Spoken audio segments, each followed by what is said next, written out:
You shouldn't be here. He's coming for you.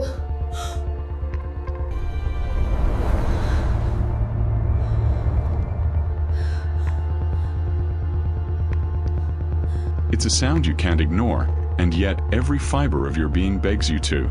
The low, rhythmic thud echoes from the back of the house, almost too regular. 3 beats, pause, 3 beats, pause. My heart hammers in my chest as I sit in the dark living room, the silence between the thuds gnawing at my nerves. It's not the house settling. I know that much. I haven't been here long, but long enough to recognize that sound. I stand, the floorboards groaning beneath me. My fingers graze the edge of the flashlight, but something stops me. A whisper, just a flicker of a voice, faint but unmistakable. Don't go. It's not mine. The air feels thicker now, pressing against me, suffocating me.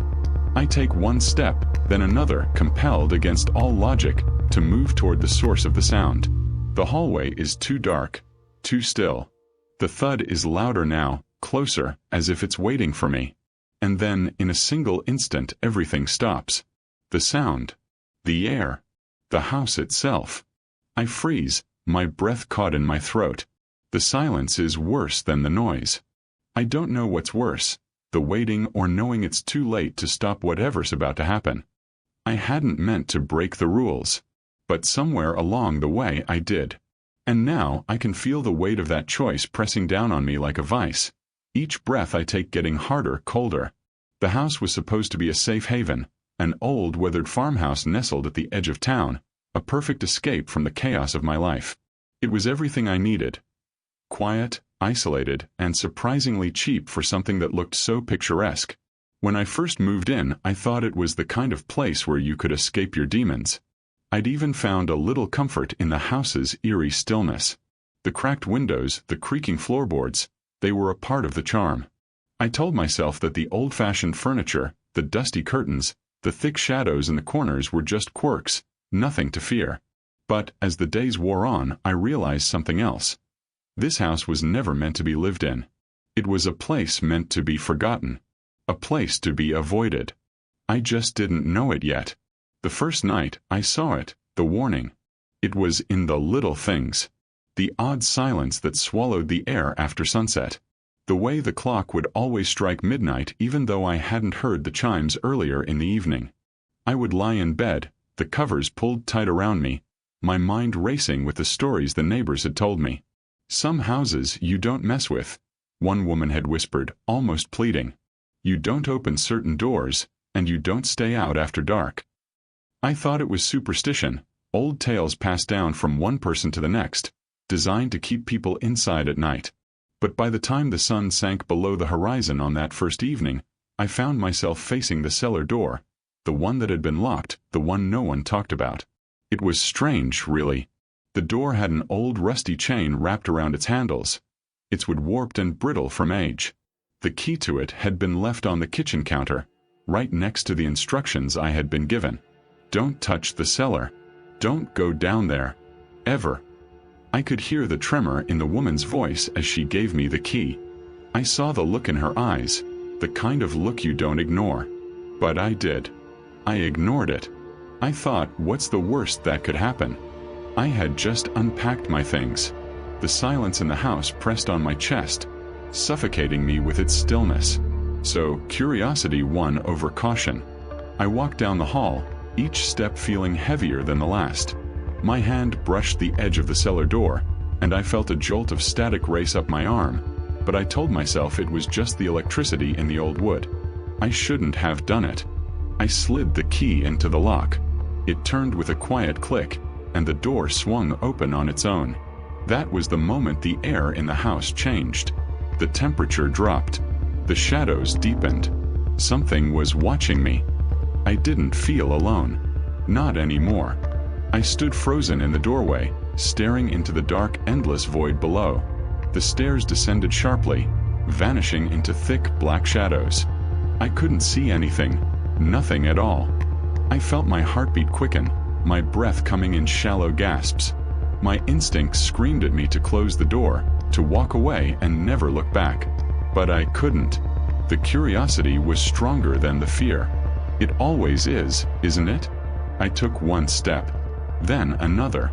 The air was heavy, almost suffocating, and the sound of my footsteps echoed through the stairwell. They sounded wrong, hollow. I should have stopped, but I didn't. There was something down there. I knew it. The same way you know that a bad dream is real, even before you wake up. I could feel it in my bones. Halfway down, I heard it. A whisper. Soft at first, like a rustle of paper, but then it grew louder, clearer. Don't go down there. I froze again, my breath caught in my throat.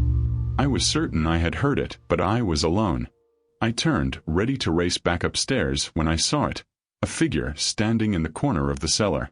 It was tall, slender, but somehow it felt too wrong to be human. The air around it shimmered, like a heat wave over the pavement on a hot summer's day, but colder. The shadows clung to it, and its eyes. I couldn't make out the color, but they burned. Piercing, burning eyes. I was paralyzed. I couldn't move. I couldn't scream. The figure didn't move at first. It just stared at me, its form barely visible, like smoke against smoke. And then, slowly, it raised a hand, fingers long and thin, pointing directly at me. You shouldn't be here. The words came, not from its mouth, but in my head, as if they were my own thoughts, but I knew they weren't. I wanted to look away, to run, but the gaze held me in place. Before I could react, the door slammed shut above me. I was trapped. The darkness swallowed everything. The figure disappeared, leaving only a feeling of unbearable weight on my chest. I couldn't breathe. I couldn't think. My heartbeat pounded in my ears, and all I could hear was the silence of the house, pressing in from all sides. I stumbled back to the stairs, fumbling for the door, but the air was thick now. It wasn't like before. The house felt alive, watching, waiting. The footsteps I had heard earlier seemed to mock me now, an omen that had been building since the moment I stepped inside. I ran. Up the stairs, through the hall, and into the living room where everything was still, too still. The clock on the wall ticked loudly in the silence, and I realized with a start, it had been midnight for hours. It was always midnight now. The hour had become a trap, and I had walked right into it. That night, as I lay in bed, the whispers began again. Faint at first, almost inaudible. But they grew louder as the hours passed, the cold in the air growing thicker with each minute. And I realized, with a sickening feeling in the pit of my stomach, that I had already broken the first rule. It wasn't just the cellar door I had opened. It was the door to something else. Something worse. I couldn't go back. I knew by the morning that the house had changed.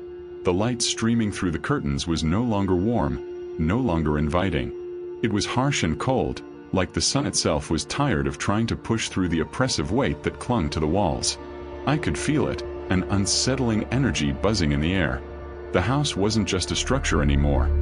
It was something else, something sentient, and it was aware of me.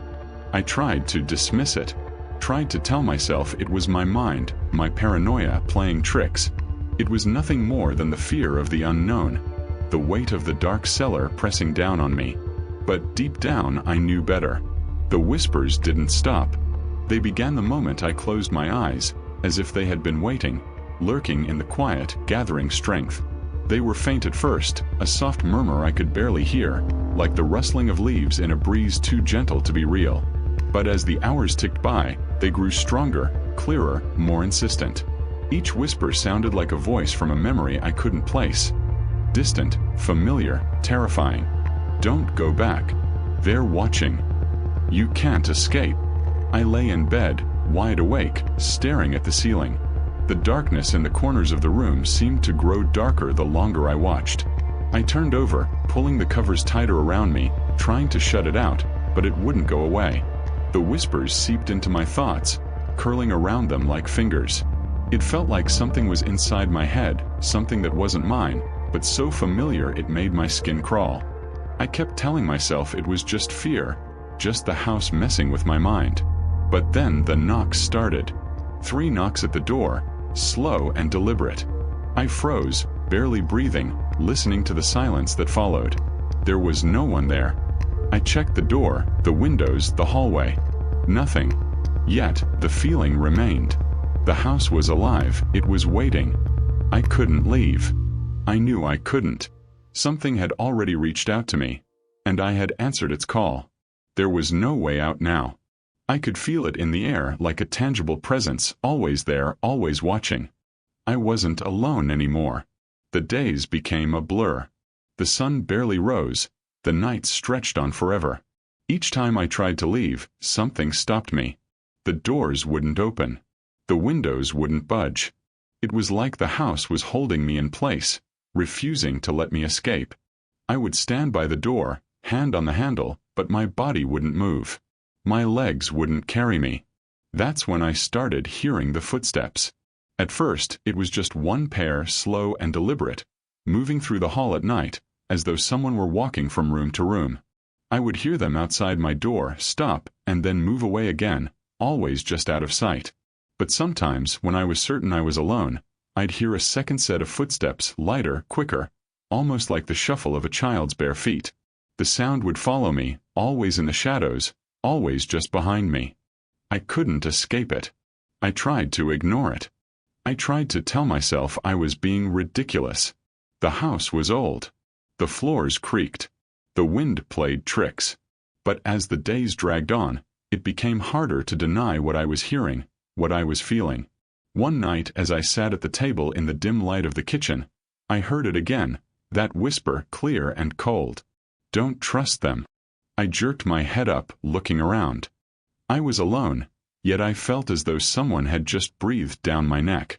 I reached for the light, but it flickered and died, plunging me into darkness. The whispers returned, louder now, almost frantic. Get out. I had no choice. I had to face it. I couldn't keep hiding from it, pretending it wasn't real. So I went to the cellar. The key was cold in my hand as I descended the stairs, each step creaking under my weight. The whispers followed me, more urgent now, pressing in on my mind, drowning out everything else. When I reached the bottom, I saw the shadow first. Not the figure from before. This was something different. It moved like smoke, drifting through the dark, barely there, yet somehow filling every corner of the room. It flickered at the edge of my vision, always just out of reach, but when I turned to look directly at it, it was gone. I stepped forward, my heart pounding in my chest, the air around me thick with dread. The temperature had dropped again, and I could see my breath. It was so cold, it felt like I had stepped into the heart of winter. And then I saw it. The wall that hadn't been there before. A smooth, pale surface, stretched across the far side of the room, where there had been nothing but darkness before. There were symbols carved into it, strange and twisting, like something out of an ancient language. My fingers hovered above them, drawn to them, but I pulled back before I could touch the wall. It felt wrong, too wrong. But the whisper was louder now, practically shouting in my mind. You opened the door. The voice wasn't just in my head anymore.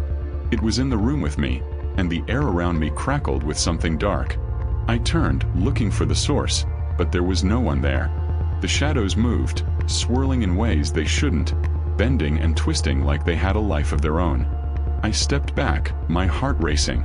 This wasn't a house anymore. It was a tomb, a place where something had been buried long ago. Something that was never meant to be disturbed. The house was changing again. The walls were closing in, the air thick with something I couldn't name. I turned, desperate to leave, but the stairs, they weren't where they should be. The familiar wooden steps had been replaced with jagged stones, slick with dampness, leading downward into a pit of blackness. I had to climb out. Had to escape. I turned to look back at the wall, but something was different now. The symbols on it. They were moving, shifting. They were no longer static, carved into the stone. They were alive, twisting in a rhythmic pattern, like they were calling to me, beckoning me closer. Then I heard it. A scream. A voice, so shrill it cut through the air like glass shattering. It was close. So close. I turned, but there was no one there. The room was empty, just the wall and me, the symbols flickering like flames. I couldn't breathe. I couldn't think. I had to run. But the house wouldn't let me. The walls were closing in, pressing on me, the shadows stretching out to grab me. The whispers turned to laughter, cold and mocking. And then the lights went out. I was plunged into darkness, completely alone in the silence, with only the sound of my ragged breath to keep me company. The house had taken me, and there was no going back. I could feel the walls tightening around me, could hear the sound of footsteps behind me again. The door I had locked behind me was now open, and it was waiting for me to step back inside. The whispers told me to stay. They told me I couldn't leave. And I realized, with a sickening twist in my stomach, that they were right. I was already too far gone, and I would never escape. The darkness in the cellar seemed to press against my skin, the air itself thick with something I couldn't name, but felt deep in my bones. Every breath I took tasted like ash. I stood frozen, trembling, my back pressed against the now familiar wall that seemed to breathe, its surface shifting and warping, as though it were alive, a thing that had been waiting for me to notice. I could feel the whispering behind my eyes, a voice I couldn't escape. You shouldn't have come back. The voice was different now. It wasn't just inside my head. It was in the air, in the walls, in the very shadows around me. It was everywhere. It was the house. It was it. I tried to turn away, tried to run, but my feet wouldn't move. My legs were locked, my body frozen, and no matter how hard I willed myself to leave, I couldn't. It was like the house had wrapped its cold fingers around me and refused to let go. I could feel it tightening with each passing second, dragging me closer to something far worse than I had ever imagined.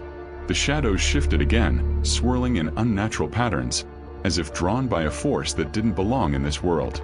There was something watching me, something old, something hungry. It appeared then, in the space between breaths, slipping from the shadows with a grace that was both terrifying and unnatural.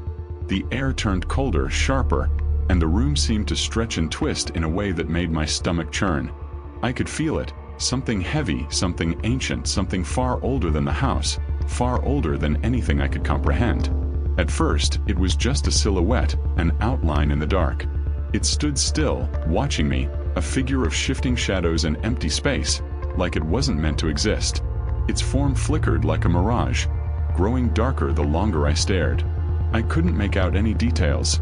No face, no body, no shape. Just a dark void where something should have been. And then it spoke. Not in words, but in thoughts, in feelings. It burrowed into my mind, its presence suffocating me from all directions. You shouldn't have ignored the rules, it whispered. But it wasn't a whisper. It was a voice that didn't need sound to be heard. It pulsed, reverberated through my skull, thrumming with a dreadful clarity. My head felt like it was going to crack open. You're too late. I stumbled back, desperate to get away, but I was trapped. The walls seemed to move in on me, twisting and pulling me toward the center of the room.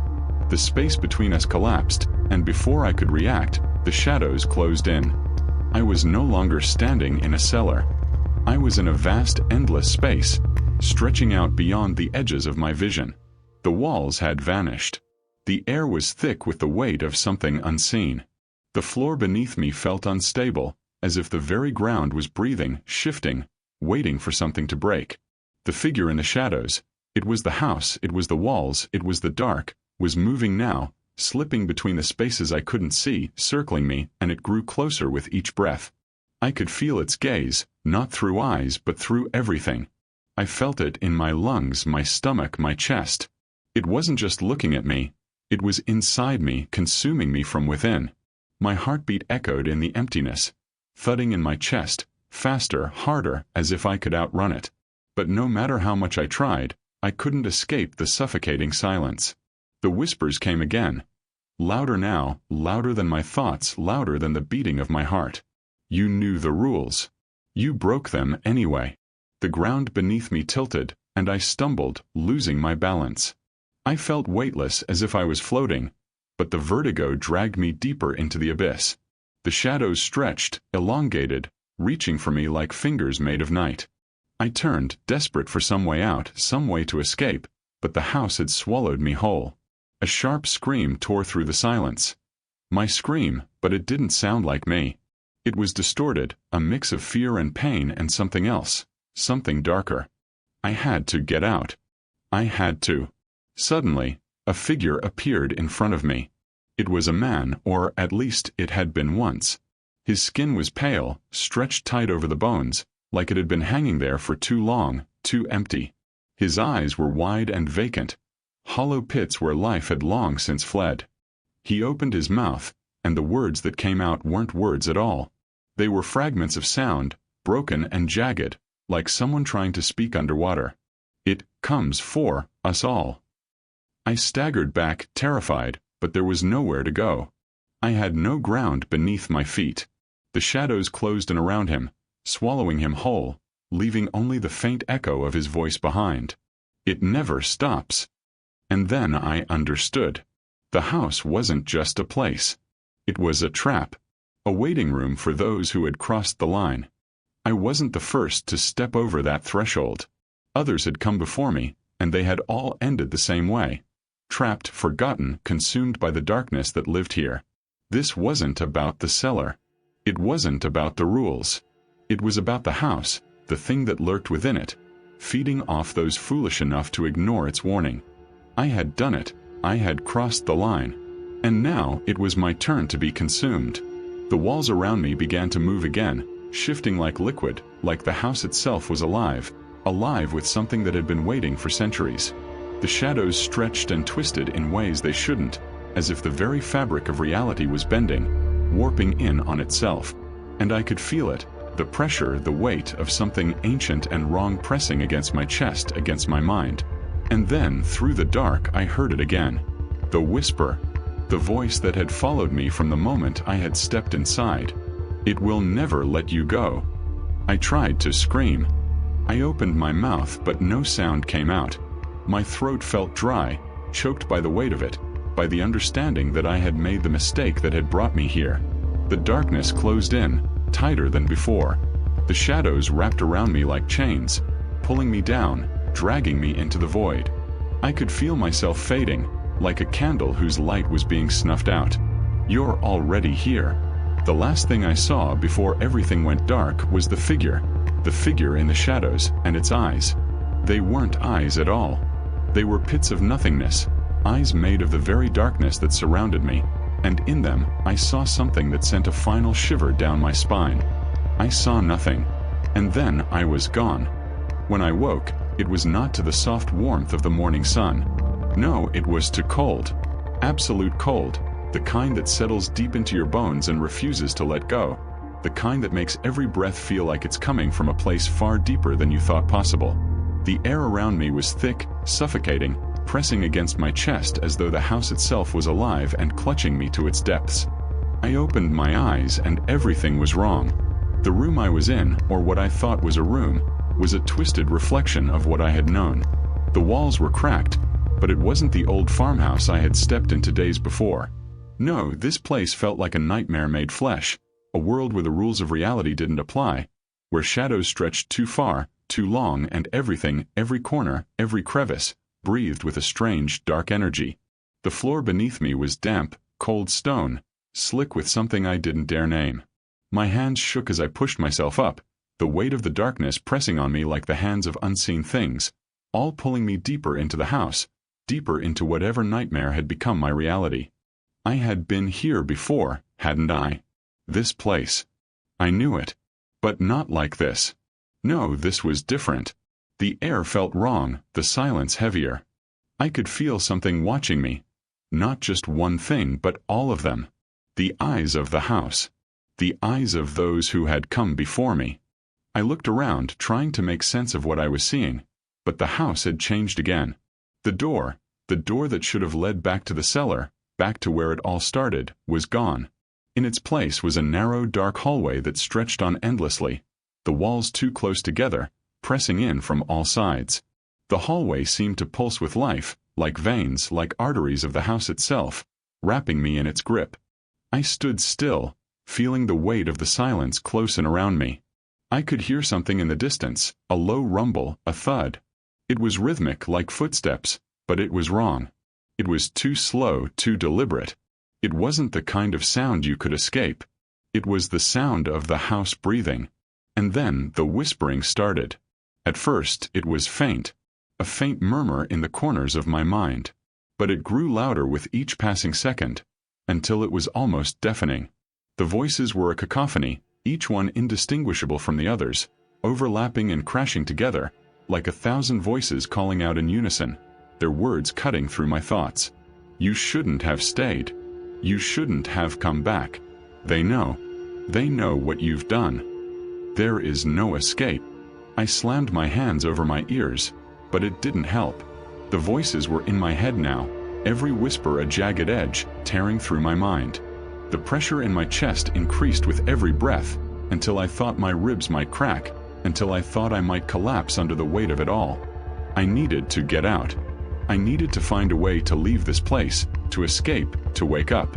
But I couldn't. I knew that now. I had known it for a while. The house had claimed me the moment I had broken the rules. The moment I stepped into the cellar, the moment I ignored the warnings, the moment I opened the door to what should never have been disturbed. The whispers stopped, and for a moment everything was still. But the silence was worse than any noise. It pressed on my lungs, crushing the breath from my chest. The shadows around me deepened, growing longer, stretching out toward me like hands reaching out of the dark. I could feel them crawling along my skin, creeping under my flesh. And then I saw it. At the end of the hallway, just past the corner, there was a figure. It wasn't clear at first, not at all. It was just a dark shape, a silhouette that shifted in and out of focus. But as I moved closer, I saw it more clearly. It was a man, or at least it had been a man.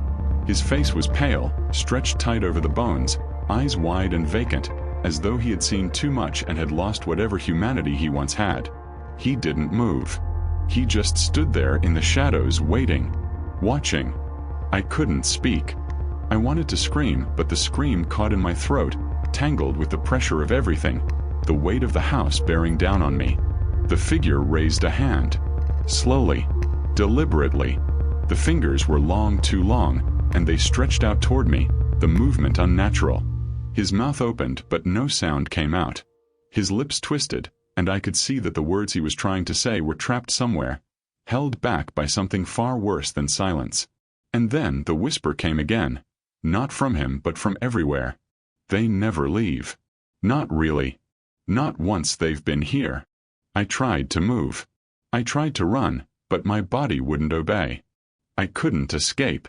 The house held me like a vice. I could feel it, feel the walls closing in, feel the cold seeping through my skin, through my bones deeper and deeper, until I was nothing but a part of this place. Part of the house. I had become it, and it had become me. The figure reached out, his hand hovering just inches from my face. His eyes were hollow black pits that swallowed the light, and as they locked onto mine, I felt everything I had ever known, everything I had ever been, slip away. In that moment I realized what had happened. What the house had done to me. I wasn't just trapped here. I was part of it. Part of the darkness. The house had claimed me like it had claimed all those who came before me, all those who had ignored the rules, the warnings, the signs. I wasn't going to leave. I would never leave. And then, as if the house itself had decided it was time, the shadows closed in. They surrounded me, thick and heavy, pulling me down, pulling me into the dark. The last thing I heard was the whisper, louder now, clearer than ever before. You're home now. And then everything went dark. I don't know how long it's been. Hours. Days. Time doesn't feel the same here. The house doesn't let time pass the way it should. I wake again, but the world is different now. The darkness is mine, and the silence is mine. The house has swallowed me whole. I walk its halls alone, but never truly alone. The shadows are always there, watching, waiting. The whispers never stop. They never go away. The house is my prison now.